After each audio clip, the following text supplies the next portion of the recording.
छत्रपती शिवाजी महाराजांचा जिरेटोप तो मोदींच्या डोक्यावर टाकतो। एकीकडे महाराष्ट्रातले तत्कालीन राज्यपाल भगतसिंग कोश्यारी गडकरीची तुलना छत्रपती शिवाजी महाराजांसोबत करतो। म्हणजे या लोकांची मानसिकता याच्यातून ती स्पष्ट होते की छत्रपती शिवाजी महाराजांचा सातत्याने अपमान करणं ही त्यांची भाजपची आणि त्यांच्या सहकाऱ्यांची नेहमी मानसिकता राहिलेली आहे हे त्याच्यातून स्पष्ट होते। आमची मागणी आहे, मी आज स्वतः महाराष्ट्राच्या डीजीला पत्र लिहिणार आहे, राज्याच्या सरकारवर आणि केंद्र सरकारवर दोन्ही सरकारवर गुन्हे दाखल केले पाहिजेत, ही मागणी काँग्रेस पक्षाची आहे। सर, पण या सगळ्या याच्यामध्ये आता सनातन प्रभातचं वृत्तपत्रातलं मुलाखत जी आहे, जी आपटे म्हणून 24 वर्षाचा जो आर्किटेक्चर आहे ज्याने तो पुतळा बांधलाय, त्याचं समोर येते की याच्यामध्ये नेहमीच्या अधिकाऱ्यांचाच हलगर्जीपणा जो आहे तो समोर आलेला आहे। आणि मुलाखतीमध्ये देखील म्हटलं त्या वृत्तपत्राचं की अधिकाऱ्यांनी मला मॉडेल मागवलेले होते आणि अधिकाऱ्यांच्या शिफारशीनुसारच ही सगळी जी काही प्रोसेस आहे ती झालेली होती। एक बघा, अधिकारी दोषी आहे पण सरकार काय झोपलं होतं? सरकारने तर सांगितलं की आम्ही भव्य प्रतिमा त्या ठिकाणी बांधलेली आहे, मग क्रेडिट सरकारने घेतलेलं आहे ना, अधिकाऱ्यांनी क्रेडिट घेतलेलं नाही। मग जेव्हा सरकारने त्याचं क्रेडिट घेतलेलं तर अधिकारी कसा दोषी होऊ शकतो?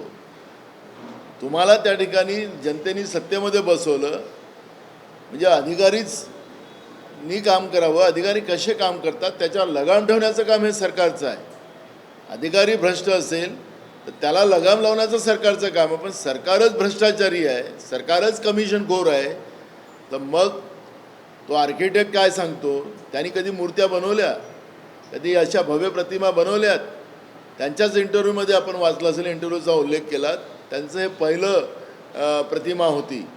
मग ज्याला अनुभव नाही अशा व्यक्तीच्या हाताने या पद्धतीनं आमच्या दैवताची मूर्ती, महाराष्ट्राच्या दैवताची मूर्ती त्या ठिकाणी मांडायची असेल तर मग त्याला जो काही आर्किटेक्ट असेल, जे काही टेक्निकल लोक असतील त्याच्यातले तज्ज्ञ असले पाहिजेत। समुद्राच्या मधात हा छत्रपती शिवाजी महाराजांचा भव्यकृती प्रतिमा त्या ठिकाणी स्थापन करत असताना त्याच्यामधले मग समुद्राचं खारं पाणी असेल, या सगळ्या गोष्टी त्या ठिकाणी तपासून त्या ठिकाणी बनवल्या पाहिजे।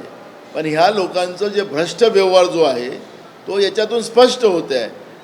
लोकसभेची इमारत बांधली, तिला गळती लागली, भगवान श्रीरामाचं मंदिर बांधलं, त्यालाही गळती लागली, इकडे आपण अटल सेतू बांधला, त्याला भेगा गेल्यात, एकीकडे मोदीजींनी ज्या रस्त्याचं उद्घाटन केलं समृद्धी मार्गाचं त्यालाही भेगा गेल्यात।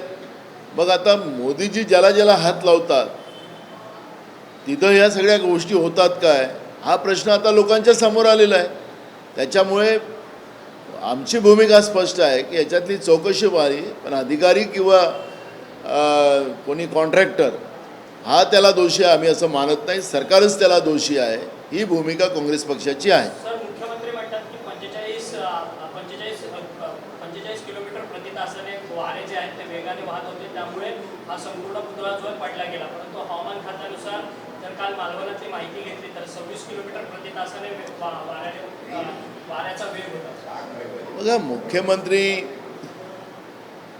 टेक्निकल आहेत की नाही आहेत त्याच्यावर मला चर्चेला जायचं नाही आहे। ते म्हणतात तासी 45 किलोमीटर वारा वाहत होता आणि हवामान खातं सांगतं की 26 किलोमीटर वाहत होतं, फरक आहे। म्हणून ते टेक्निकल आहे की नाही मी त्या चर्चेवर जाणार नाही।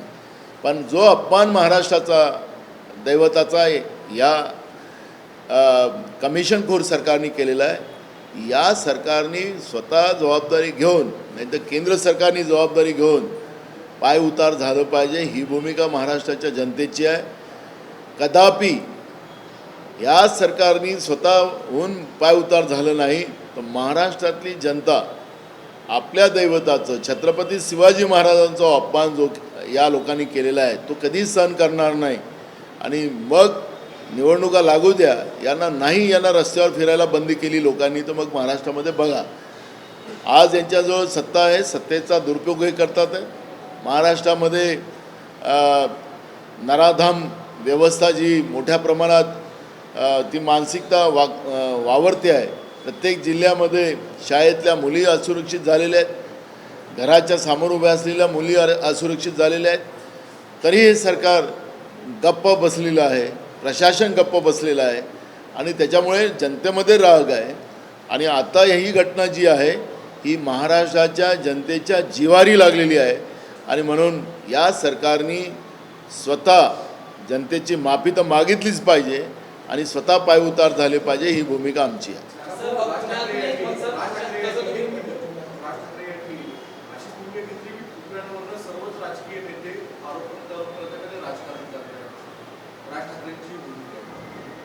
आम्ही त्यांच्यावर प्रतिक्रिया देत नाही.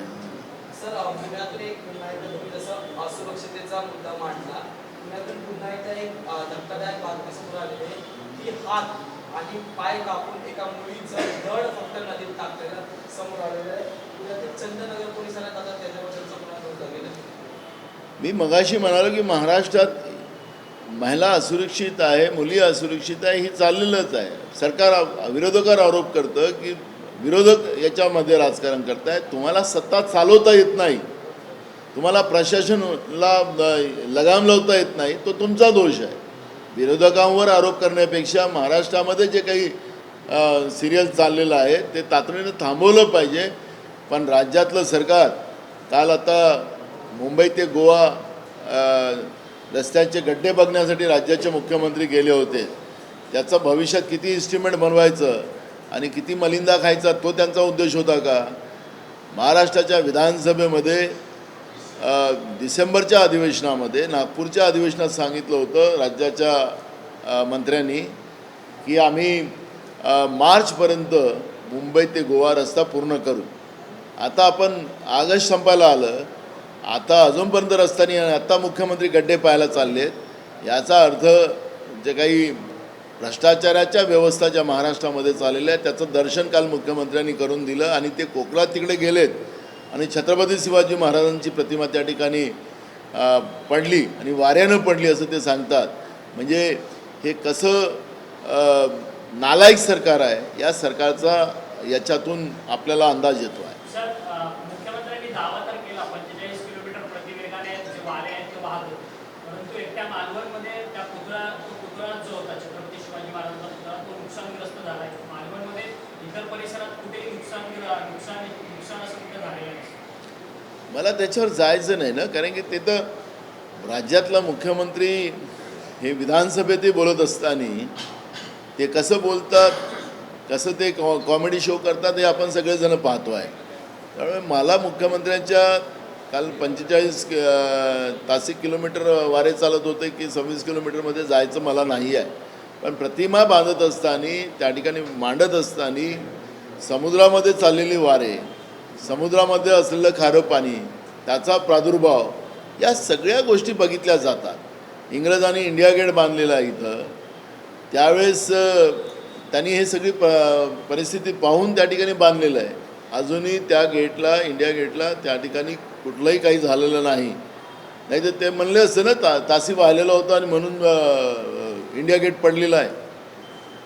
दोष निसर्गावर देण्यापेक्षा मुख्यमंत्री महोदय तुम्ही आपल्या स्वतःवर घ्या. अजूनही काही बिघडलेलं नाही आहे. निसर्गावर दोष द्यायचा तुम्हाला, निसर्ग करणार त्याचं निसर्गाचं काम, पण आपलं काम आपल्याला करायचं असतं. तुम्हाला भ्रष्टाचार करायचं, कमिशन खायचं, त्याच्यामुळे हे सगळे पापं झालीत हे तुम्ही मान्य करा, एवढंच आमचं त्यांना आव्हान आहे. भाऊ, एक गोष्ट पाहायला मिळते की आता पोलिसांचा बचक या ठिकाणी पाहायला मिळत नाही. कोयता गँगच्या काही गुन्हेगारांनी ते आता पोलिसांवरच हल्ला करायला सुरुवात केली. आम्ही जेव्हा बदलापूरची घटना झाली त्यावेळेस पोलिसांचं जे मिंद्यापण होतं, जे त्या ठिकाणी आरोपीला कारवाई करण्यापेक्षा आरोपीला वाचवायचं कसं याच्यावर पोलिसांचं काम चाललेलं होतं. अजूनही त्या घटनेमध्ये त्या परिवाराला झोप नाही, त्यांच्या डोळ्यात अश्रू आहे. आम्ही तर त्या परिवाराला मुद्दामून भेटायला गेलो नाही, कारण की त्या बिचाऱ्यांची फार हालत खराब आहे. पण त्यांच्या बाजूची लोकांच्याकडून आम्हाला जी माहिती मिळतं, त्या मुली अजूनही झोपेतून उठतात आणि त्या शाळेतली घटनेचं एकदम दचक्यानं त्या पद्धतीचं त्यांना ते सगळ्या घटना त्या ठिकाणी आठवतात आणि दचकून उठतात आणि त्याच्यामुळे तिथली परिस्थिती भयानक आहे. महाराष्ट्रामध्ये बदलापूरच नव्हे तर सगळीकडे या घटना ज्या चाललेल्या आहेत आणि पोलीस बघायची भूमिका घेते आहे. मी परवा पण नवी मुंबईमध्ये सांगत होतो की जे गुंडाईझमचे लोक आहेत, जे माफिया लोक आहेत, त्याला Y+ सिक्युरिटी महाराष्ट्र सरकारने अनेकांना दिलेली आहे. या सरकारमध्ये दम असेल त्यांचे नावं जाहीर करावेत ना. आणि कशासाठी तुम्ही Y+ सिक्युरिटी दिली, कशाला जनतेचे लाखो रुपये खर्च करता यांच्यावर, या सरकारने सांगावं. काही आमदारांना यांनी सिक्युरिटी देऊन ठेवलेल्या आहेत, त्या कशासाठी देऊन ठेवलेल्या आहेत, काय झालेलं आहे, काय म्हणजे महाराष्ट्रामध्ये पहिल्यांदा असं काय झालं की आमदारांनाही सुद्धा आता सुरक्षा लागते आहे Y+ची.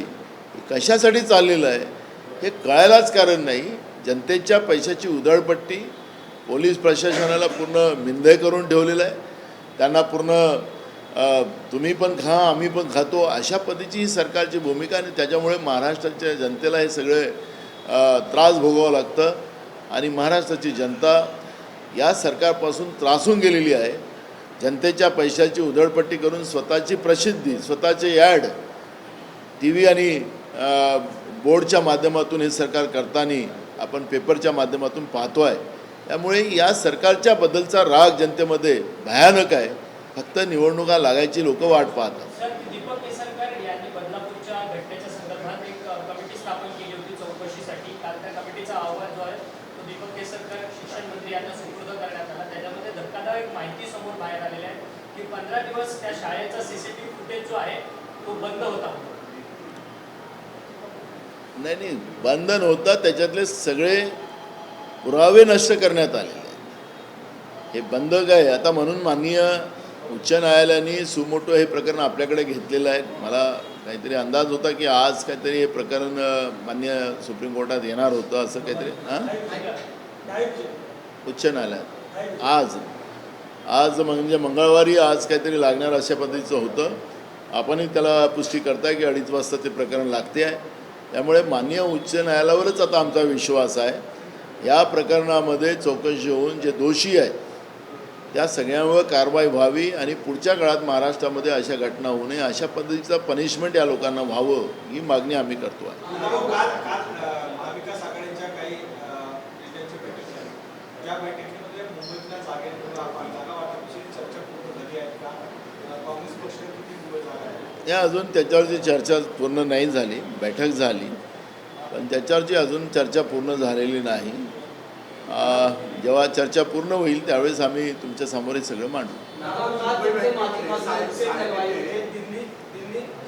दिल्ली दौऱ्यावर आहेत, ज्येष्ठ वरिष्ठांची त्यांनी भेट घेतली आणि या संपूर्ण विधानसभेत अल्पसंख्याक समाजाला 24 जागा मिळाव्या अशी त्यांची मागणी होती. असं म्हटले की विधान परिषदेवर सुद्धा एकही मुस्लिम आमदार नाही, त्यामुळे प्रश्न मांडले जात नाही. कसं बघतात त्यांनी मग उमेदवारी कशी ठरवली जाईल? ते वरिष्ठ नेते आहेत, त्यांनी समाजाची भूमिका मांडलेली आहे. आता जेव्हा जागा ज्या आमच्या हिश्यात येतील त्याच्याप्रमाणे त्या पद्धतीचा निर्णय केला जाईल. सगळ्याच समाजाला कसं सामावून घेता येईल ही भूमिका काँग्रेस पक्षाची आहे. आणि त्याच्यामध्ये जे काही सर्वे आमच्या केंद्रीय नेतृत्वाने महाराष्ट्रात लावले, आमचं पण सर्वे आता चालू होती आहे, त्या आधारावर जो काही रिपोर्ट येईल त्या पद्धतीचं सगळ्यांना बसवून मेरिटच्या आधारावर तिकीट वाटपाचं काम केलं जाईल.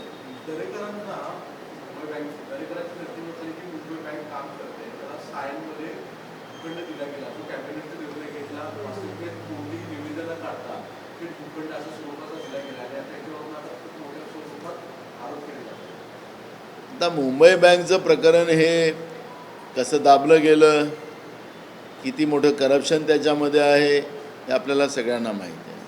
प्रत्येक गोष्टीची वेळ असते.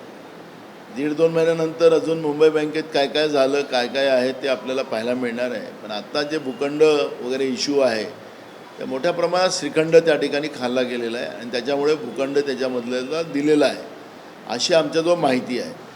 म्हणून आत्ता पूर्ण माहिती नसल्यामुळे मी आता त्याच्यावर काही प्रतिक्रिया देणार. सर, हिंदी में जानना चाहेंगे जिस तरह से संगरूर में छत्रपति शिवाजी महाराज की प्रतिमा जो लगाई गई थी 8 महीने पहले वो ढह गई और उसके कारण बताया जा रहा है कि तेज हवाएं चल रही थी, मौसम खराब था और इस मामले में FIR भी दर्ज किया गया, 2 लोगों को आरोपी बनाया गया. आर्किटेक्ट और कुछ अधिकारी उसके ऊपर उनके सरकार के निशाने पर है। और राज्य की सरकार कहती है कि हमारी कोई गलती नहीं, ये केंद्र सरकार की गलती है। तो मैं ये सवाल करना चाहूँगा कि नरेंद्र मोदी की गलती है या राजनाथ सिंह की गलती है? आज देश की संसद लीकेज है, भगवान श्री राम जी का मंदिर भी लीकेज हो चुका है, वह पानी पानी हो गया है। अगर समंदर के अंदर में जब छत्रपति शिवाजी महाराज की प्रतिमा बनाई गई, जिसके उद्घाटन खुद प्रधानमंत्री जी ने किया, राजनाथ सिंह जी संरक्षण मंत्री, डिफेंस मिनिस्टर भी वहाँ थे, राज्य के मुख्यमंत्री, राज्य के दो मुख्यमंत्री वहाँ पे थे। तो ये करते समय में वो मूर्ति किस तरह से बनाई गई, उसका स्ट्रक्चर क्या रहेगा, वो नेचर के आधार पर कैसा रहेगा, ये पहले सरकार ने क्यों नहीं जांच की? हमारी मांग है, राज्य सरकार कहती है कि केंद्र सरकार की गलती है, अब केंद्र कल बोलेंगे कि राज्य सरकार की गलती है। जो भी हो, हमारी मांग है, हम खुद खत लिखेंगे महाराष्ट्र के डीजी को और कहेंगे कि केंद्र और राज्य सरकार के सरकार को इसके ऊपर एफआईआर दर्ज किया जाए, ये मांग कांग्रेस पार्टी करेंगे। सर, आज दही हंडी का उत्सव धूमधाम से मनाया जा रहा है। कल कई जगह पर पोस्टर लगे थे जिसमें शिवाजी महाराज अफजल खान का वध कर चित्रण किया गया था। आज दादर में जो मटकी फोड़ी गई, वहाँ पर मानव पिरामिड बनाने के बाद में ये चित्रण किया गया, शिवाजी महाराज ने अफजल खान का वध किया। इसको किस तरह से देखते हैं आप त्योहारों के समय में ये सरकार का चित्रण? देखो, महाराष्ट्र का कल्चर नहीं है ये और देश का भी नहीं है, लेकिन किसी की भावनाओं को तकलीफ देना कुछ लोगों की नीयत है। महाराष्ट्र में जातिवादी गवर्नमेंट है, वो इस तरह का चुनाव के समय में माहौल बिगाड़ना चाहेंगी। धर्म के आधार पर राजनीति विशालगढ़ में, कोल्हापुर में भी हुई, कई जगह में करने की, लोकसभा के बाद में भी ये प्रक्रिया हुई। तो ये सरकार घबराई हुई है। मैं सभी हमारे हिंदू धर्म और मुस्लिम धर्म के साथियों को कहना चाहूँगा कि ये माहौल बिगाड़ना चाहते हैं, आप इस माहौल में ना पड़े। समय के साथ ये सब अच्छा होगा, क्योंकि इन लोगों को सत्ता से बाहर जाने के डर से इस तरह की पोस्टरबाजी करने का ये कोशिश करेंगे। आपने देखा होगा कि नासिक में भी इन लोगों ने ये प्रयोग किया। मैं परसों नासिक में था, मैंने नासिक में भी हिंदू और मुस्लिमों को दोनों को भी धन्यवाद किया कि ये सब माहौल बाहर के लोग आकर बिगाड़ने की कोशिश किए थे, लेकिन नासिक की जनता ने उस माहौल को शांति से उसको निपटारा। तो ये महाराष्ट्र की जनता ये जानती है, और ये बदमाश वृत्ति के, जिनको संवैधानिक व्यवस्था का कोई संबंध नहीं है, ऐसे लोग करते हैं। तो इन लोगों को समय के साथ इनका इलाज किया जाएगा। कल मुंबई की सीटों को लेकर के मुंबई में बैठक हुई, अभी तक सीट चाहिए डिक्लेयर नहीं हुई। जितेंद्र आव्हाड बार-बार ये कह रहे हैं कि बड़ा भाई मुंबई में शिवसेना यूपीटी रहेगी। तो जहाँ पर शिवसेना की महाराष्ट्र में ताकत कम है, विदर्भ में, पश्चिम महाराष्ट्र में, वहाँ छोटा भाव की भूमिका लेगी, कैसा देखते हैं? देखो, हम किसने क्या बोला मैं उसके बारे में चर्चा नहीं करूँगा, क्योंकि मैं, शरद पवार जी और उद्धव जी, हम लोगों को हमारा डिसाइड है कि हम लोग सीट शेयरिंग में 288 जगह हमको लड़ने का है। सीट शेयरिंग जो है, लेकिन छोटा और बड़ा इसमें नहीं होगा। आखिरी महाराष्ट्र की जो कमीशन खोर और भ्रष्टाचारी जो सरकार है, महाराष्ट्र में कानून व्यवस्था बिगड़ी हुई है। महाराष्ट्र को, गुजरात को गिरवी रखने का काम किया जा रहा है, और ये सब व्यवस्था को बदलना है। तो छोटा भाई बड़ा भाई नहीं, हमको यूनिटी से हमें लड़ना, यह हमारा मकसद है। तो किसी का स्टेटमेंट इसमें आता है कि हम बड़ा भाई है, छोटा भाई है, जगह ज़्यादा मिली। महाराष्ट्र की भौगोलिक परिस्थिति ऐसी है, विदर्भ, उत्तर महाराष्ट्र, मराठवाड़ा, पश्चिम महाराष्ट्र, कोंकण और मुंबई, तो हर जगह में जो भी हमारे दल है, हमारे साथी दल है, सबकी अलग अलग ताकत है, और ताकत के आधार पर वो डिसाइड होगा। तो कौन बड़ा और कोई छोटा नहीं, यूनाइटेड हम लोग लड़ेंगे। Thank you. रत्नागिरी में फिर से रेप की घटना सामने आई है, ऑटो ड्राइवर ने रेप किया है और अभी वो फरार है। मैंने कहा कि बदलापुर की घटना के बाद कंटिन्यू जो सीरियल चल रही है, इसमें सरकार और प्रशासन, पुलिस प्रशासन का डर ही खत्म हो चुका है। तो इसलिए ये पूरे महाराष्ट्र में ये सब चल रहा है, और ये इस मानसिकता के लोग, उनको पता है कुछ होने वाला नहीं है करके जानवर जैसे वो बर्ताव कर रहे हैं। हमारी आज भी ये सरकार से विनती है कि तुम हमें आरोप करने से, हम लोग राजनीति करते हैं यह बोलने से, आप लोग अब बाहर जाइए। उसमें आपके हाथ में पावर है, आपके हाथ में प्रशासन है, उसको कैसा अच्छा कर सकते हैं ये देखना चाहिए। लेकिन हर बार सरकार में बैठे हुए ही लोग राजनीति हमको कर रहे हैं, ऐसे बोल रहे हैं, तो ये सरकार कितनी नालायक और कितनी छोटी सरकार है, विचार से छोटी हुई सरकार है, यह आप सब लोग देख रहे हैं। नाना भाऊ, उद्धवजी ठाकरे साहेबांनी सांगितलं होतं की मुख्यमंत्रिपदाचा चेहरा महाविकास आघाडीचा तो संपला सागर विषय आहे। पवार साहेबांनी त्याबाबतची भूमिका घेतली की राष्ट्रवादीला त्यात स्वारस्य नाही आहे. काँग्रेसची काय भूमिका आहे? पवार साहेबांचं एक पहिलं स्टेटमेंट आलं होतं, आता अलीकडचं ते आहे। पवार साहेबांचं म्हणणं होतं की महाविकास आघाडी म्हणूनच आमचा चेहरा राहणार आहे, काँग्रेस पक्षाची तीच भूमिका आहे। उद्धव साहेबांनी भूमिका मांडली होती मावामध्ये, जाहीरपणे सांगितलं होतं, पण त्याच्यामध्ये जेव्हा सांगितलं तर हा विषय महाविकास आघाडी म्हणूनच आम्ही सगळेजण पुढे जाऊ। थँक्यू।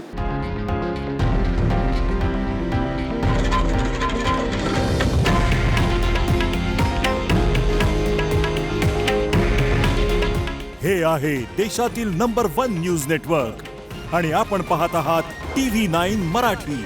काळजी तुमची, हित महाराष्ट्राचं।